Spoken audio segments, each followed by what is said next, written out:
Okay, we'll call this agenda priorities meeting to order for May 4th. It's 3 o'clock, and I'll ask Councillor Strong to please read the land acknowledgement.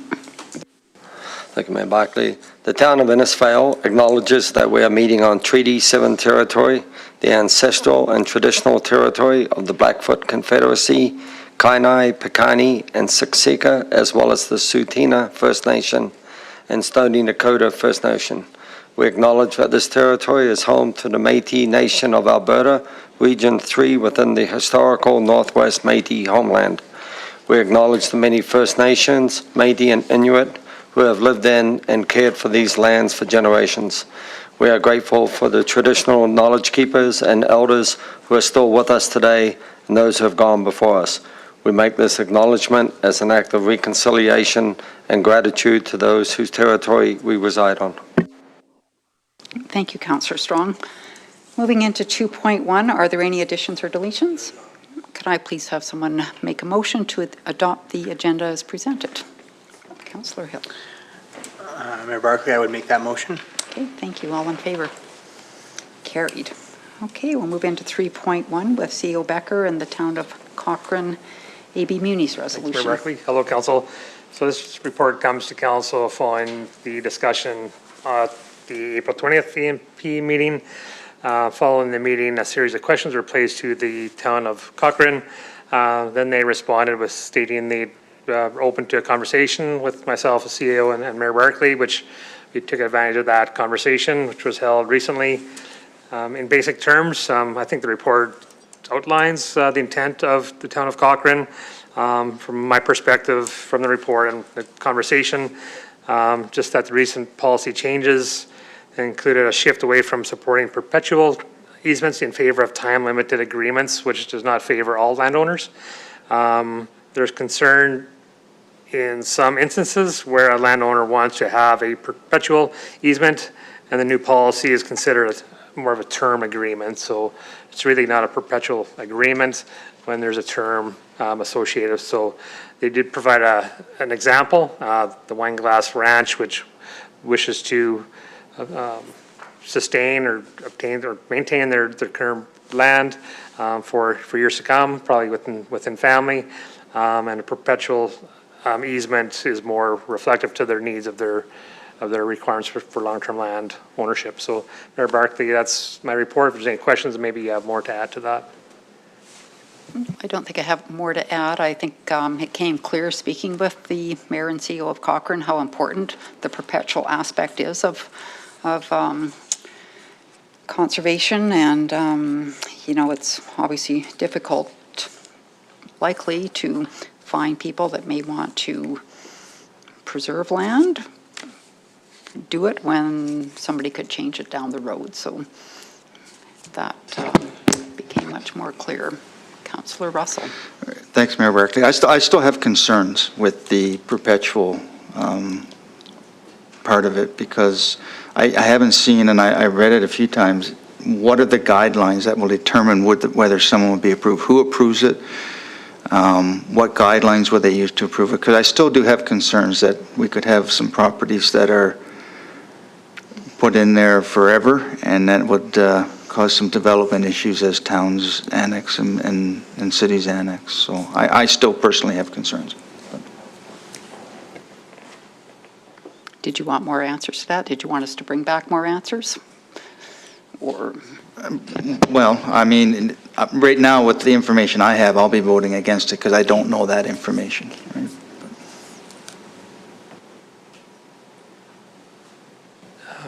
To statement to the question, Councillor Russell, we didn't get into process. It's government affiliated through its government policy. Certainly respects the opinion of conservation and maintaining landowner rights, and to perpetual it's their agreement, not directed by government policy for more short term. So certainly consideration on both sides. So certainly respect the arguments administratively, but unless council wants more direction to more how does it work, we're just covering the policy side of things and their wish to advocate to the government. yeah, I think from, you know, how I was looking at it, if I had land that I wanted to perpetually conserve, I don't want somebody to change that down the road. I mean, that's my decision, or my family's decision, or a donation, or whatever it might be, but Councillor Heistad? So, yeah, and I think that's where I stand. No, I don't think I know. That's where I'm standing. Like if you had, I look at the town of Innisfil right now. Say if you had some perpetual land that was saved in our own community by a individual or a landowner, I accept that in our position and in the agreement that would be put forward as to and I'm just trying to be in your shoes, Councillor Russell, is that there's some properties in this town, how I look at it is that's the landowner's wish. On the other hand, how you're looking at it is it could limit growth or the future of the community.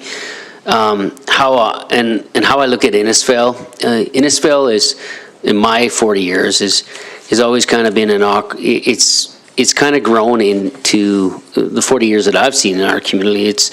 It's grown really into this really cool, neat area of trails and beauty and nature and that was always there. And I think that we've, the last number of years we've taken advantage of that. And I think that's one of the things. If it's out there and people want to preserve it, why not? I look at the clumsy things that have happened over the years or over 100 years in this town. There's still some awkward, areas that are industrial or light industrial, and we just kind of get used to that. And I think that's we're always going to have that in communities, small communities or large communities, and that's how I look at this subject. So I'm okay with the, seconding this for now, but I thought I better explain myself. How's that? I think this is a good discussion or debate. That's how I'm looking at it. Thanks. Thank you, Councillor Heistad. And I think too, I'm not sure, I mean, we have to remember the resolution is for the province and all municipalities to look at through their own lens, but also province-wide. And I think, what I garnered from that conversation last week was, we're talking about places like Wine Glass Ranch. There's another huge ranch, was it Glenbow, I believe, down in the Calgary area, can't remember the name, but, there was another conservation project that was hundreds and hundreds of acres that was preserved through this type of thing. So, Councillor Wing. Thank you, Mayor Barclay. I will support this. I will support this resolution and our request to be seconders. I'll support that here. I'll also support that in the fall in Edmonton. I think for me, from my experience, it almost goes back to a donor's bill of rights. And so when donors have the ability to endow permanently, whether it's money or whether it's buildings or whether it's, in this case, agriculture or environmental assets, I think that we should honor that. I think that people that own and have fostered these assets for, in many cases, generations, deserve that respect. And I think, when we think about organizations, Ducks Unlimited would be just one, and there are many of organizations that have taken pieces of land that have been donated to them. They've done more than just preserve them. They've actually enhanced them and made them better. And I just think it's too easy to, tear it all down and put up parking lots. And I think it's time that we go back to the government to say donors have rights, and this is one of them. Thank you. Thank you. Anybody else have any comments? If not, I'll ask for someone to make the motion. Please, the recommended motion. Councillor Wing. Mayor Barclay, just get to the top here. Yes, I'll move that council recommends to the May 11th, 2026 regular council meeting to act as a seconder to the town of Cochrane's proposed Alberta Municipalities resolution regarding perpetual conservation easements by acting as a seconder. All right, thank you. Any further discussion? All in favor? And opposed? Okay, thank you. Passed you. All right, we'll move into 3.2 with the Opportunity Development Fund with Director Jenkins. Thank you, Mayor Barclay. So this is an action or information coming out of some discussion back during budget time with respect to sort of community funds that could be an option for the town to pursue. So the report's just intended to spur that discussion, to get some feedback from council as to, some clarity around what we might be looking to pursue, if anything. And it kind of ties in with, we now have another motion that's on the action control that sort of mentions that philanthropy component. So essentially, the report just outlines two possible options. Of course, there's other ways we could look as well. The first being a community investment or an opportunity development co-op or fund. So this is more of an economic development focused tool. Members that have been on council for a while, we've had some education around opportunity development co-ops and these sort of social enterprise type endeavors. So again, this is something that can encourage community investment, and then the funds are typically provided either as grants or loans or different types of ways to support specific types of economic development in the community. So some examples, the City of Calgary has an opportunity development fund. It is at arm's length from the city that can make specific, again, either loans or grants towards specific sectors or types of businesses that they're looking to support and attract. New Dawn Enterprises is another, it's a bit of a different model. This is an organization based in New Brunswick that again has collected community investment, and then that organization has looked to address various community needs. So they provide an array of different services from housing to home care and daycare and spaces within the community, all sort of led by this nonprofit organization where the funding has come from the community to create this. The second example in the report is more on that endowment fund or community foundation sort of angle, where a registered charity is created that holds an endowment, attracting funds from the community either as legacy giving or donations over time. That endowment amount stays intact, and the investment proceeds are distributed based on a set of guidelines or objectives that are created with respect to that fund. So again, these have to be arm's length from a municipality and can either be standalone for a community or organizations like the Red Deer Community Foundation can hold endowments for various municipalities or families for which they handle the investment, the tax slips, that part of it, and then a local community committee would look to do the actual evaluating of grants, that sort of thing. So really looking for sort of comments and questions and feedback that we can continue having this conversation, and yeah. Thanks, Director Jenkins. I guess when we spoke about this at budget, my vision was really around, I guess, maybe a community foundation type structure, but it's not just, there's also the ability to flow funds through, so it's not just about the investment income earned off the donation, because at that point you better have a fairly large, I mean, we do have some funds, right, at Red Deer Community Foundation. And I can provide some comment on that. okay, if all you right. want. Yes. So I guess that's what I'm looking at. If somebody wanted to donate, a substantial sum of money, that they can do that and get the tax benefits inherent in that. But that person may wish for that money to flow through to the community to do something with it. And that would be, so the community, or even I believe we could set up sub-funds. So if person A wants to set up something through the Innisfail Community Foundation that is specific to education and such, that that there could be different criteria established within that, with the, that primary endowment remaining intact or building over time as different individuals make contributions. I did have a conversation with the executive director of the Red Deer, right, the Central Alberta Foundation. She's willing to come and talk to council as well. But again, talked a lot about, you know, if a community wants to do this, you do want to really push to get that initial investment so that there's enough in there for it to be impactful and to build over time. As you referenced, the town of Innisfail does have a small recreation endowment fund that sits with the Central Alberta Community Foundation.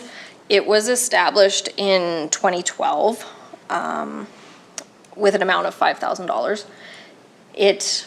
We have not dispersed the funds, so it has grown. She had indicated that there's about $13,000 in that fund. It was set up, I'll read the terms of it, that recreation and culture program access for children in Innisfail based on the assumption that leisure activity is a critical segment of youth development leading to positive values and healthy lifestyle. The purpose of the Recreation Endowment Fund is to provide a mechanism for funding and service opportunities for financially disadvantaged children and youth residing in the community. So it was set up with that intent. Something specific. We have not utilized it. It's just been reinvesting in itself. But it is something we can explore. Yeah, I could have her come in and, you know, I guess I'm thinking something even broader and you know, could also, the town of Innisfail could be a conduit for other organizations in the community too. So, I don't know, Innisfail Ski Hill, building a new ski chalet. People were making substantial donations. Could the town of Innisfail participate in that cause through donations through the town? Because not everybody is a charitable organization. So it hampers their ability to raise funds. And that's, I guess, the benefit of something like the Central Alberta organization, because they handle that being a charitable organization for, you know, even if us as the municipality, it would have to be the creation of a separate entity that was independently sort of managed. I think what's been set up for the scholarships from the Aquatic Center every year through the Councillor Barbara Bates Award, right, through the Community Foundation, Calgary Community Foundation, and yeah, so I think more exploration. Yeah, and so if there is interest, we can have Erin from the Central Alberta Foundation. She was very knowledgeable and helpful. Again, even looking at that money that the town has in that recreation endowment, even at the amount it is right now, it would allow us to give out $300-ish, you know, a year. Yeah, I think last time she was here, or somebody was here, it was half of that, so. And as a result, you know, the town has created its own program that essentially achieves this now that is funded annually through. Yeah, and maybe we're wise to look at more than one foundation. I don't know. So. Don't know. I think Councillor Wing. She doesn't have her light on. I did. She does now. I did. Okay. Thank you, Mayor Barclay. I would like to have Erin come and chat. There are certainly many ways that endowments can serve communities.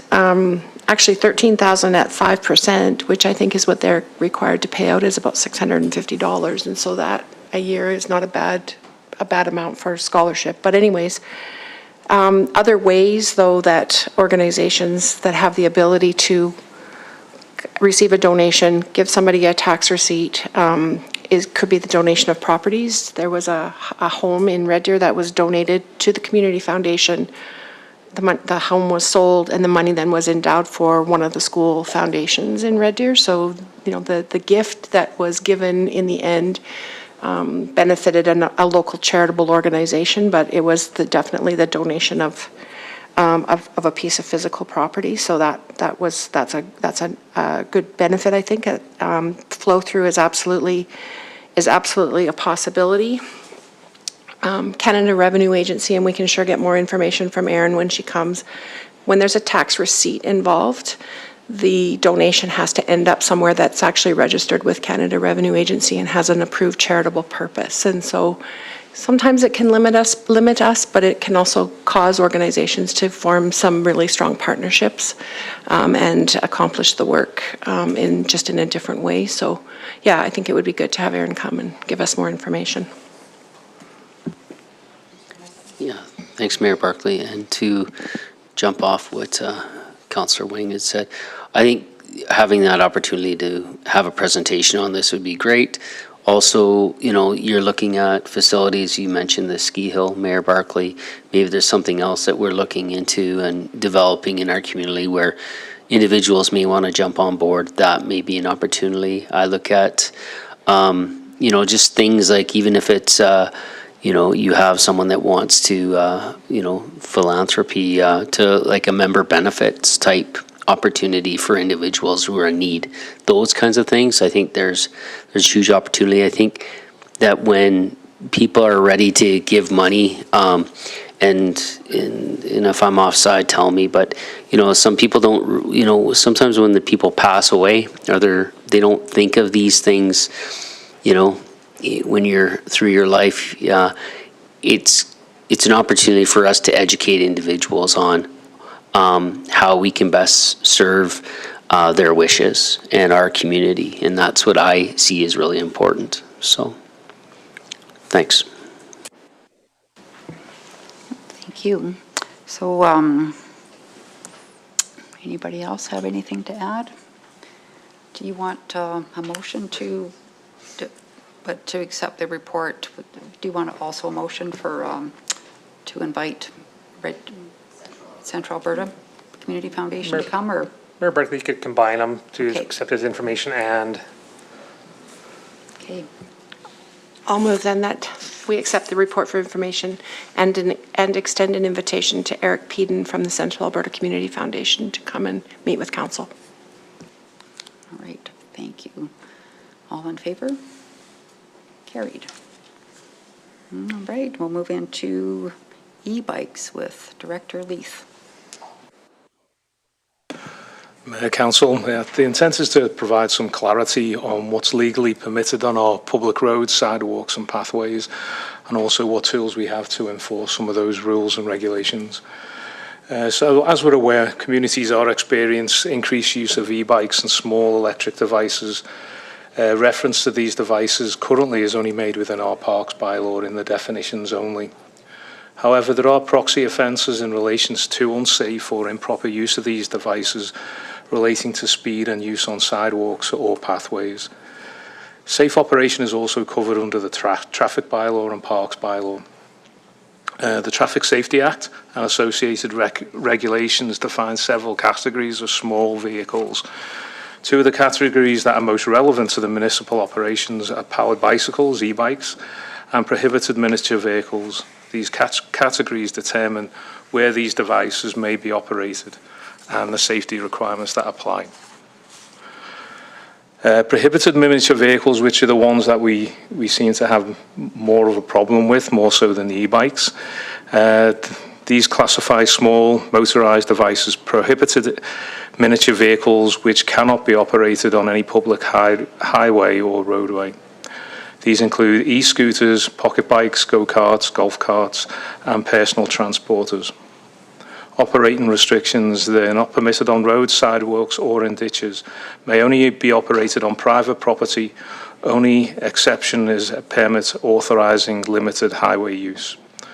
So the legal status, so for these prohibited vehicles, these are considered motor vehicles under the CSA, but do not meet definitions of mobility aids, motorcycle, or pedestrian. Enforcement is clear on these, and they already exist in respect of e-scooters, are prohibited from roads, sidewalks, and pathways. Within the existing bylaws, fines range from $115 to $500 for operating them unsafely, and within the TSA up to $324. The peace officers attended a conference last week, and Sylvan Lake are actually using the stunting charge now in respect of unsafe operation of those miniature vehicles, which is in excess of $600. I did attach some comparison table there of what other communities are actually doing. The legal status column, which refers to pilot use, is where they have rental scooters in operation and license them within their communities. Our penalties that we currently can exercise if required are certainly in excess of the penalty amounts that they have put, which appear to be nominal in respect of unsafe or operation outside of the guidelines. Okay. Thank you, Director Lee. So the pilots, are those the ones that are, the community has contracted with a third party to have Your e-bikes? Worship, that's correct. Okay. So there's no way of having private e-bikes? That's correct. Yes, sorry, Or e-scooters, I should yeah. say. Sorry, I didn't mean bikes, I meant e-scooters. Okay. Even if we wanted to. Just to clarify, though, certainly you can go to Costco today to buy Yes. an e-scooter for your child. There's very little information out there for Yeah. parents or people wishing to own them and see them as an easy and environmentally friendly commuting tool. However, at this point in time, the legislation says they're a prohibited vehicle. Provincial legislation? Yes. Yes. Okay, and there is a resolution before AbMunis, I believe, on this topic. Yeah. Okay, Councillor Russell. Okay, I said before, I'm against any further of us putting any further restrictions in, but I'd actually like to explore, can we put some exceptions in? Because there's obviously some way you can do it, because Sylvan Lake has just passed allowing golf carts in parts of their town, so there must be some way that it can be done, that we can look at having an exception made. So I'd like to explore if that's possible. It has created quite a stir and interest out in the community, if you read some of the Facebook comments. I guess the bylaw informed them that council asked that this be enforced. Whether that's true or not, that's what's out there, but it is coming back at council rather than a provincial thing. So, Your Worship, through to Councillor Russell, I'm aware of the amendment to Sylvan Lakes, and that is a pilot scheme, again, so there's restrictions they have applied separately for that exemption to allow that operation of the golf carts within town. In respect of enforcement, it's not, or the officers shouldn't be directing to say that it's council driven. Right now, we're dealing with it on a case-by-case basis where people are operating unsafely. Yeah, and the golf carts in Sylvan, I mean, a little different community, you're a resort community, and it was really driven by, I believe, hotel and restaurant there that wanted to have a cart that could take people from their hotel to the restaurant, back and forth is kind of where it initiated, so a lot different than here. But yeah, I'm not against e-scooters either. I mean, I understand they're illegal right now, but I think any time you can have different forms of mobility is a good thing, but if we can't do it, we can't do it. And Councillor Heistad might have a different opinion. Thanks, Mayor Barclay, to Director Leith. Actually, I think my opinion is how do we make sure people are safe in our community, and we educate them on the use of these. Don't drive a car, because Director Leith, you mentioned that you could go to Costco or wherever and purchase these, and I think this kind of goes hand in hand with our bike rodeo and how do we teach and help young people be safe, right? And I think that's where I was trying to get. I think that's where I was coming from. Is there an abuse with some of these vehicles at times? Yes, there is. But if we can be preventative, I think I've heard that word being said before in this gallery, is we can be preventative and making sure people are safe and they're not going to the ER. I think that's a goal that I strive for. So I don't know, where do we where do we land from there because of the traffic laws, but those are my comments now, Mayor Barclay. Yeah, no, I mean, it is illegal. I think it's important to get communication out there that this is provincial legislation. And you're right, council does not direct by law to do anything, or shouldn't be anyway. And, you know, we want to make sure that, I mean, I know people that have, like adults that have bought these, and they don't know because there's nothing out there. You think it's something so simple, like what would be so wrong with it, so. Your Worship, and I'd just like to comment on the Yes. visitors in the Yeah. gallery. That's a mum and daughter who've come in to listen to this because they've bought their daughter an e-bike to commute to school and to her job, and just wants to make sure that they're compliant and that we weren't going to ban or restrict them within the community. And that's 99% of people who wish to be educated and comply and abide by the law. The 1% is where we have to provide potentially that enforcement piece. Yeah. So I'm wondering, CEO Becker, if maybe, I'm always throwing things onto communication, but, you know, maybe we could work on some type of communication to make sure the community understands that this is provincial legislation and they are illegal at this point in time, and As per Barclay, we're hearing that in the dialogue amongst okay, council. all right. Yep. So we don't want to direct communication either, so. Mayor Barclay? Councillor Russell. I don't want to prescribe how the communication could be, but is there possible to provide contact to a provincial organization or MLA that they could, if they have concerns, voice that to? Because it is beyond our control, right? So. Duly advised, Councillor. Yeah, we'll Yeah, certainly no, look at that. Good point. Okay. Yeah, I think, Mayor Barclay, I was going to jump on it. Like, I think there's an opportunity to even have our dialogue with Minister Deletions, you know, on this subject. Just to approach it and see how we can improve on how we communicate this across the province, you know, within our own communities. So that's it. Thank you. Okay, thank you. So we have a motion. Somebody like to make the recommended motion, please?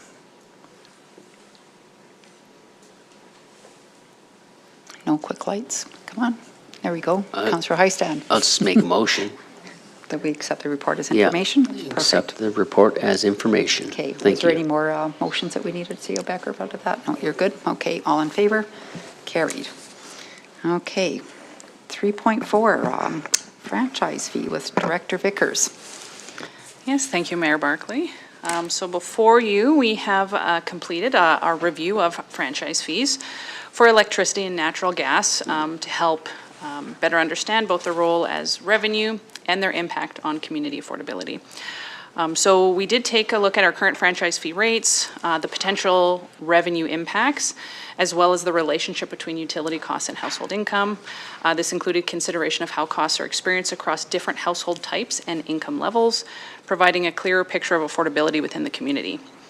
So typical utility consumption and cost assumptions were used to understand how changes may affect customers and where affordability pressures may exist. And also we pulled Statistics Canada data to get a lot of our data from here regarding income levels and housing sizes. Winnie, if you want to go down to the actual review document. Yeah, so we'll just go through this document here now. So franchise fees remain an important and stable component of the town's overall revenue framework. They do provide a consistent source of non-tax revenue that supports ongoing municipal operations and helps reduce reliance on property taxation. These fees are collected through utility bills and are tied specifically to the use of municipal land for infrastructure such as distribution systems. Over time, this revenue source has demonstrated consistent and predictable performance, allowing the town to support core services while managing broader financial pressures. And as operating costs continue to increase, it's important to ensure that franchise fees levels remain aligned with both the town's financial needs and the community expectations around affordability. So franchise fees are established under provincial legislation, which allows the municipalities to enter into those agreements with utility providers for the use of our lands. So the town currently has agreements in place with ATCO Gas and Fortis Alberta, which sets our maximum allowable franchise fee rates, which you can see there with natural gas, it's 35. Our current rate is sitting at 28%. The renewal year is 2033. And then Fortis, the cap is 20%. Our current rate's at 18. And renewal year for that is 2028. They both will require some significant public notice required to change those percentages. Yeah, let's move on to the next one. So we do have kind of the past 10-year history of franchise fee revenues kind of identified here. Looking back at the past 10 years, franchise fee revenues have shown consistent overall growth. Combined revenues have increased from approximately just over $1 million in 2015 to approximately $2.6 million in 2025. Electricity revenues, you can see that they've shown steady year-over-year increases, but that is reflecting both growth in distribution volumes and as well as the gradual increases to the percentages, as you can see there, that they're kind of going forward. Natural gas revenues have been a little bit more variable, largely due to kind of weather conditions and fluctuations in the required consumption that homes need to kind of utilize. Despite, however, the variability, ATCO Gas also is overall trending, remaining upward as well, reinforcing that franchise fees as kind of that reliable and growing revenue source. So just in 2026, we do have about $2.75 million. That actually equates out to 8.5% of our total revenue. So it is a large revenue dollar as part of our budget.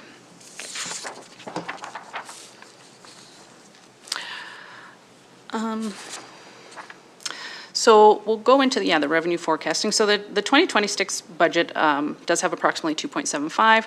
That's 740,000 coming from ATCO and just over 2 million coming from Fortis. From this baseline, we did develop 3 different projections on where our revenue could go forward over the next 10 years based on a couple of different scenarios.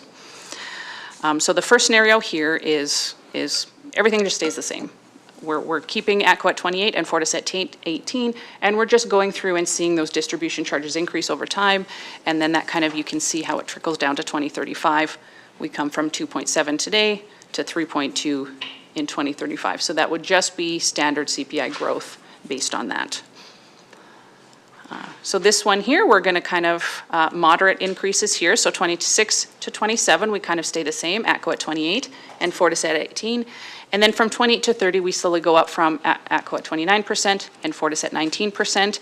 And you can see if you kind of go down to 2035, the difference of where you're sitting now from standard to moderate increases.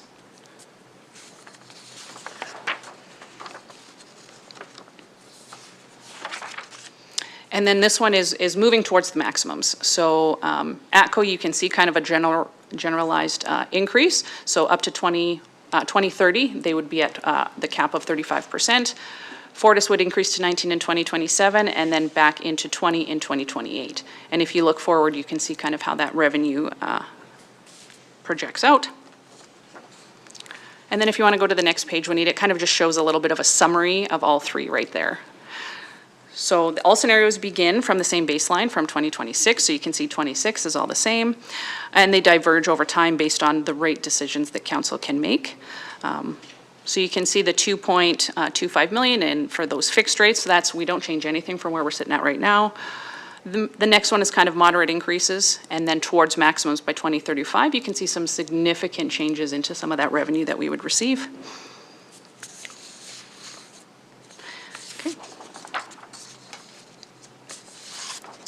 Okay, so now we're going to get into kind of some affordability reviews.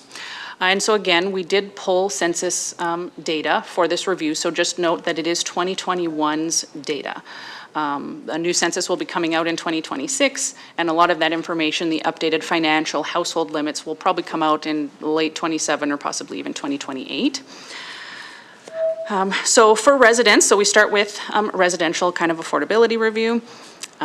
Affordability was assessed by looking at how utility costs are experienced across different household types and recognizing that not all households face the same financial pressures. Rather than relying on a single average, The analysis considered income levels, household sizes, and typical utility costs together to reflect how affordability is experienced kind of across the community. Do you want to go to the next page, Juanita? Yeah. So right there, we kind of have kind of our affordability tier and a percent of, this is gross income, not net, under these percentages, and kind of that interpretation. So very good, if your utility costs are under 3% of your gross income, you can easily afford some changes or hiccup, have an expensive winter month, you can kind of absorb that.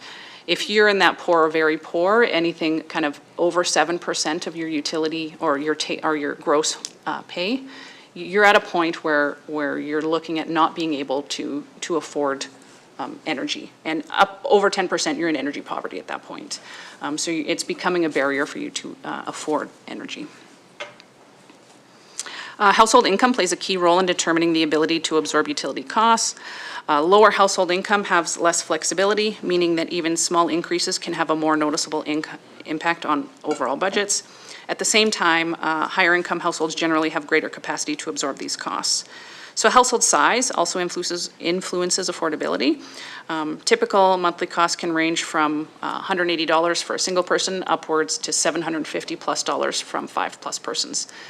Now, these would be, we would base these on typical expenses. A single person household, we would make a certain assumptions that they're not in a $750,000 home experiencing a $700 a month utility cost, but those can still happen. This is kind of generalizing the kind of the data. So when we look at kind of everything together, you can go to the next page, Juanita, too. So this here is pulled directly from our census data about numbers of households and kind of the income band where they fall through. So these are the 4 income bands that we've chosen to run our analysis through. We are estimating the monthly income based on their annual income. We kind of picked a midpoint for most of them. So when we factor everything together, utility costs is evaluated as a share of their household income to provide a consistent measure of affordability. Do you want to go down again, Juanita? And so again, here's the number of households that we did get from Statistics Canada.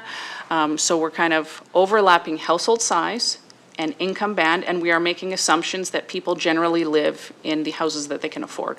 So a single person making under $40,000 a year, we are making assumptions that they, again, are in the appropriate kind of housing that they can afford. Again, that's not a blanket across everyone, but we're making assumptions.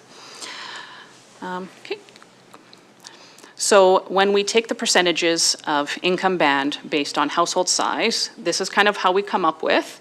So we have 223 households of single income homes that are making under $40,000 a year.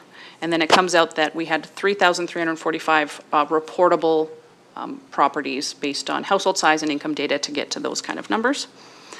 By taking a look at all that, the analysis shows that approximately 55% of households are sitting in between that very good and good tier, indicating that utility costs are generally manageable within household budgets. However, you do see that 45% of the households in Innisfail fall within the moderate concern, poor, or very poor affordability ranges, meaning that a significant portion of the community is already experiencing some level of financial pressures when it comes to utilities.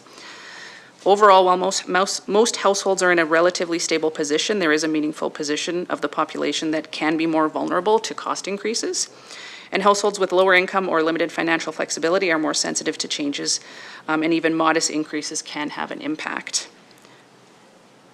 So this reinforces the importance of balancing that revenue decisions with understanding how they can impact households across the Innisfail. So let's move on to non-residential. So for businesses, affordability was assessed by looking at how utility costs are experienced across different types of operations. So rather than relying on a single measure, the analysis considered revenue levels, operating margins, and energy use, all of which influence how easily costs can be absorbed. So operating margins across sectors play a key role in how businesses experience cost pressures. So restaurants tend to have the lower margins, typically between 3% and 8%, which makes them a little bit more sensitive to increases in some of those operating costs. Small commercial and retail businesses generally fall within a 5% to 10% range, while industrial users often operate with margins between 8% and 15%, providing greater flexibility to absorb increases. Energy use is another key factor. So residents and industrial users typically have the highest energy demand costs due to cooking, refrigeration, ventilation, and machinery. In contrast, retail and office-based businesses tend to have lower and more stable consumption patterns. This means that even businesses with similar revenues can experience very different utility costs depending on how they operate. When these factors are considered together, utility costs can be viewed as a share of revenue to provide a consistent comparison across sectors. So for small commercial businesses, utility costs can typically range from $300 to $800 per month, representing about a 0.5 to a 3.8% of revenue. Restaurants generally range from $1,000 to $2,500 per month, or about 0.8 to 6% of their revenue. And then larger and commercial industrial users experience higher overall costs. But they do typically represent a smaller share of revenue, generally about 0.2 to 3%. So overall, most businesses are able to absorb utility costs within normal operating conditions. However, some of those with higher energy uses, such as restaurants, they are more sensitive to cost increases. We also completed a review of other municipalities across Alberta. They show that Innisfil's franchise fee rates are consistent with common practice across Alberta. Natural gas rates among comparable municipalities generally fall within a typical range of 27 to 32%, while electricity rates are most common between 17 and 18%, with some municipalities at the 20% maximum. Innisfil's current rates of 28% for natural gas and 18% for electricity do fall within those typical ranges. So that does indicate that we kind of are on the right path. So we did look at a real utility bill from February of this year. So can you go down and, yeah, right here. So this is what a bill looks like. It is a combined bill with both electricity and natural gas all on the same bill. So you can see there for electricity, we have the electricity charge of $142.91, the admin fee of $9.86. You can see anything that has that asterisk is what the franchise fee is calculated on. So you can see that it's the distribution and delivery charge and the transmission charge. And then it works out that the franchise fee for the electricity portion was $27.50. And then if you move over to the natural gas, you can see that the actual gas commodity charge was only $22. And they're charging theirs on, they have a delivery charge and then their transaction fee. And then that franchise fee was $15. So based on this example, yeah, if you go to the next page, Juanita, based on this example, a 1% increase in franchise fees results, you can see on electricity, it's 1.53%, and natural gas would be 54 cents for a total combined monthly impact if we did 1% of 2.07. So you can kind of see just how that can change and impact from a real life example. So franchise fees do allow the town to recover costs from a broader group of users beyond just utility users or just property taxpayers. So within the 2026 taxation year, there was 3,941 total properties, of which 343 those are exempt, so they don't pay property taxes. This is any schools, churches, as well as certain government properties. These properties still do rely on municipal infrastructure, but don't actually contribute through property taxation. So this franchise fees kind of help ensure that some of those properties pay their share. In addition, approximately 30% of households in Innisfil are renter households, representing approximately 1,000 units. And franchise fees do provide a way to contribute from those residents as well, as it's the owner that pays the property taxes. So I'm here to take any questions that council may have. But just based on our conversation, it would be the intent of administration to bring this back again in a couple of weeks, just to make sure that council has time to think on it, come back with any other questions and things like that. Okay. Thank you, Director Vickers, for the report. Anybody have any questions? Comments? Councillor Heistad. I was just going to say the data is really good. I know that we've been through Mayor Barclay to Director Vickers, really well done. And I think that it's good for us getting ready for our next budget and making sure that we're, as well aligned as we can be deliberating that. I think just knowing where our residents fit socioeconomically too, it helps us try to balance that out around the board. Thanks. Thank Thank you. Councillor Russell? Yeah, I would echo the comments of Councillor Heistad. I actually, would. So It's a moment. No, I did appreciate all the detail that was in there. It really had, when we do consider this moving forward, come budget time, this is the type of information we need to make informed decisions. So I appreciate all the work that administration put into this, because it certainly gives me a much clearer idea of what we're talking about. So. Councillor McKellar? I'm going to echo my colleagues. Things here are the same. Very good job, Director Vickers. And it was really good because I pulled my own utility bills up and did the comparison. Good. I do have one question though. So when it comes to 2028, that's where we could change the percentage on the electricity and the gas as council. So Mayor Barclay through to Councillor McKellar. So no, we can change it anytime council would like. It would just take, we would bring an application forward, ask for council's direction, and then it would kind of earmark. It's about a 2-month process to actually do that, but we can do that at any time. Okay. Generally, it's a conversation at budget time where we use that as because it is a revenue source, and we generally use that at budget time to make those discussions, but we could anytime make that change. So we're not bound to when our agreement is up. Yeah, I think what Director Vickers was referring to in the report was that we have an agreement, a franchise agreement with both utilities, and that's what comes due in 2033. Yes. And really, it's an exclusivity Yes. contract with each utility provider. Mayor Barclay, I have a question too. This has to be a flat rate. It can't be differentiated based on a group, right? Residential versus business versus the government ones that you listed that don't pay any taxes? Yes, that's correct, Mayor Barclay through to Councillor Russell. So yes, it's a flat. If it's 18%, it's 18% across the board, yes. thank you. Councillor Hill? Yeah, no, it was just great to see that you could actually put the dollar comparison for an average bill. Obviously, it's when you think about percentages, and we have all these different percentages floating around, a 2%, a 3%, and even for the consumers and citizens to see the actual dollar correlation, I think it's a lot easier to wrap your head around if you're in favor or not. So I appreciate that. Thank you. Councillor Strong? Thank you. Okay. Councillor Wing?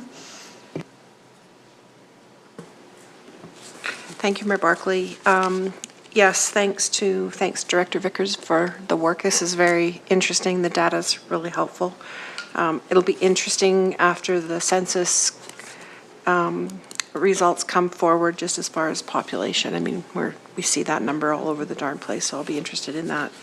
And hopefully we have that by budget time, but it may inform this budget, but for sure it'll inform the next one. So, yeah, thank you. And I guess just one note, renters do pay they do pay property taxes as related to their rent. So, I mean, it's tough. And I guess just a comment is, it's interesting times. Fuel costs are impacting virtually every way of life of every citizen. And so, yeah, I think the next 4 or 5 or 6 months are going to be really interesting for sure. And so this data will be interesting to have, important for us to have. Thanks. Thank you. I was surprised to see that we have 343 exempt properties. Mayor Barclay will say a lot of them are our own Yeah, properties, okay, right? yeah, But some yeah. are other government buildings, right? But, yeah. Yeah, and, as far as the increase, when we look at the 2.7 million, and if we take our tax rate of 1% equals 111,000, that's about 24% Yes. worth of tax increases. Yes, if we were ever That- going to take away franchise fees and had to make up that balance, it Yeah. would be a drastic. Yeah, tax yeah, increase. and it's all revenue, right? And I That's think correct. I've always been in the position that it's fair to collect from everybody where we can, because everybody uses Yes. infrastructure and whatnot. So, no, thank you for this report. It's excellent. And we'll just get a motion to accept the report as information, please. Councillor Russell. Mayor Barclay, I'll make that motion. Okay, thank you. All in favor? Carried. And we'll move to correspondence and information. Just have a motion, please, to accept the Correspondence as information, Councillor Hill. I make the motion that we accept the correspondence as information. Okay, thank you. All in favor? Carried. Just handy association this week. Well, if everybody can come. And then we'll quickly do a round table. We'll start with Councillor Heistad. Thanks, Mayor Barclay. I had correspondence with the Dolphin Swims Club, one of the parents, very positive. And so I'll pass that on to CEO Becker. So thanks. Thanks for all that work on this pool. Thank you. Thank you. Councillor Russell. Yeah, I'll submit a written report next meeting, but I have been at the pool myself a few times, and everyone I've talked to, there's been very positive comments, so I think administration needs to hear that as well. So. Good to hear. Councillor McKellar. Yes, Mayor Barclay, the only comment I have, or not sure how to proceed with this, but we had an orientation with Ron Shepherd from the Parkland Library Services, and I'm just wondering if it would be valid to have him come and make a presentation to council on two things. One, the value we get out of the dollars we spend with Parkland, especially from a new councillor perspective. I didn't know that. And the second part is with Bill 28 and all the activity currently going on with that bill as it's moving forward. Would you like to make a motion, Councillor McKellar, that we direct administration? Yes, Mayor Barclay, I'll move that we invite the Chief Executive Officer for the Parkland Library Services to make a presentation to council. Great, thank you. All in favor of that motion? Carried. Okay, anything else? Good, okay. Councillor Wing is next on the list. Thank you, Mayor Barclay. I will submit my report for next meeting, and I don't have anything else. Thanks. Okay, thank you. Councillor Strong. I too will have a report for next meeting, and would also like to echo what Councillor Russell said. My wife's been using the pool and absolutely loves going there now, and the grandkids can't wait to go with Grandma, so that's all Papa needs to hear. That's good to hear. And Councillor Hill? Yeah, obviously you got to experience the home opener for the Mavericks, which is a fun event. It was good. And unfortunately, the pool upgrades have not made me a better swimmer, but I'm bound to change that. So thank you. Keep practicing. Yeah, and I too have had very positive comments about the aquatic center, so that's good to hear. And thanks for how well things are going there. And I'll have a report next. No, I won't. Yeah, no, I will have a report next week. Yeah, I will. Okay.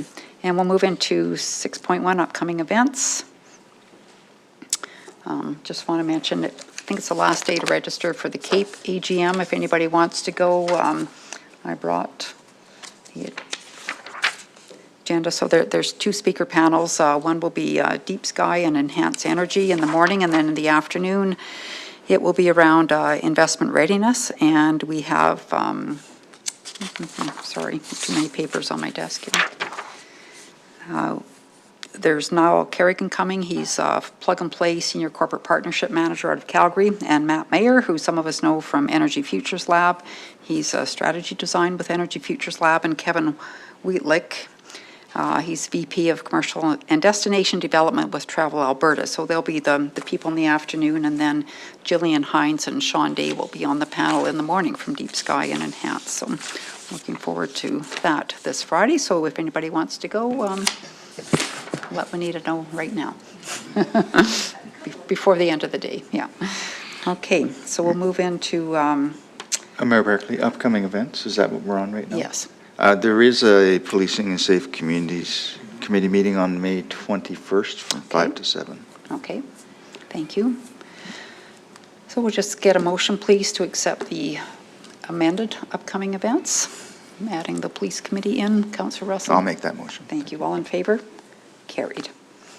All right, and then we'll just have a motion to go in camera, please. Councillor Hill? Mayor Barclay, I'll make a motion that we move in camera. Okay. All in favor? Carried. Okay, we'll just make a